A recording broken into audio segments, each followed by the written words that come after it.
Today I'll take you guys along with me through the wave wardrobe of Aristo, which is one of the premium wardrobes in the market. The one we have here is floor to ceiling wardrobe and it has 3 beautiful compartments. It has flat profile with hidden tracks.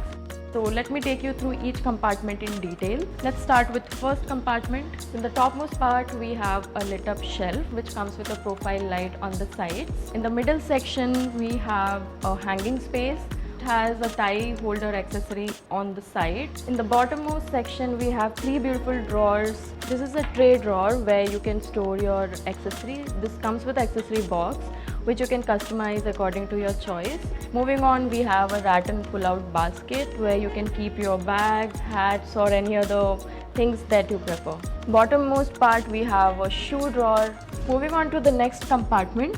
Here again we have 3 sections, lit up shelves, hanger pull-out where you can hang your clothes, storage space, 2 beautiful drawers. Here we have lit up trouser rack. Moving on to the third section.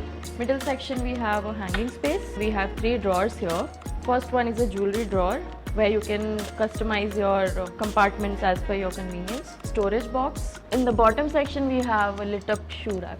And the wave wardrobe comes with a soft close mechanism. So this was the wave wardrobe. I hope you liked it.